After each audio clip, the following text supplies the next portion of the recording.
ತುಂಬಿದ ಹೊಟ್ಟೆಯನ್ನಿಟ್ಟುಕೊಂಡು ಇಂಥ ಸುಡುವ ಬಿಸಿಲಿನಲ್ಲಿ ತಲೆಯ ಮೇಲೆ ಈ ಭಾರದ ಬುಟ್ಟಿಯನ್ನು ಹೊತ್ತುಕೊಂಡು ಇಲ್ಲಿ ತನಕ ಬಂದಿರುವಿಯಲ್ಲ, ನಿನಗೇನಾದರೂ ಬುದ್ಧಿ ಇದೆ?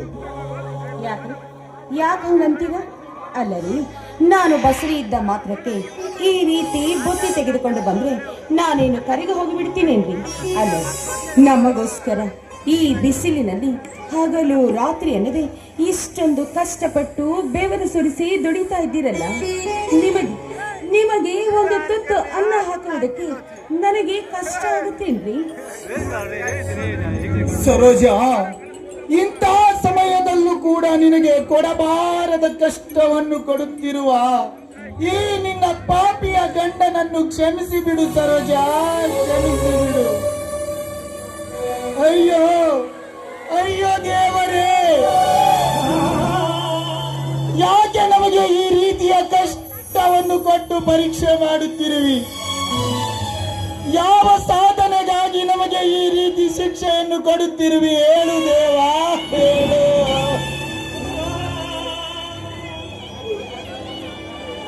ಸಮಾಧಾನ ಮಾಡ್ಕೊಳ್ಳಿ. ಯಾಕೆ ಈ ರೀತಿ ಮಾತಾಡ್ತಾ ಇದ್ದೀರಾ? ನೋಡಿ, ನಮಗೆ ಬಂದಿರುವ ಕಷ್ಟವನ್ನ ನಾವು ಧೈರ್ಯದಿಂದ ಎದುರಿಸಬೇಕು ರೀ.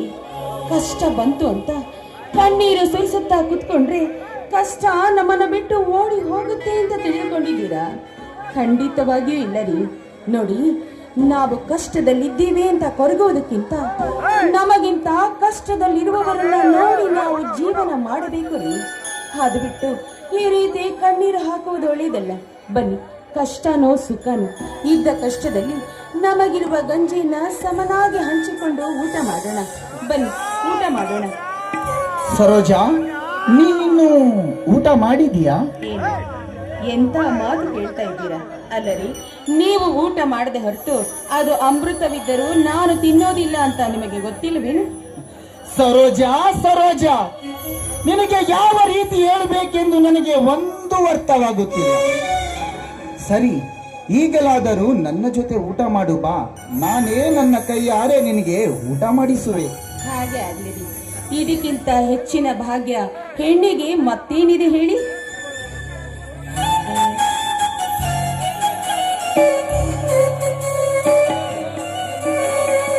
ಬಡವನಾದರೆ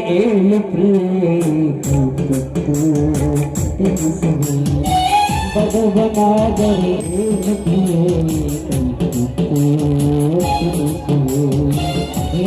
ತುಂಬ ಬತ್ತಿಕೊಂಡು ಮುತ್ತು ಮಳೆಯ ಹಾಯಿಸುವೆ.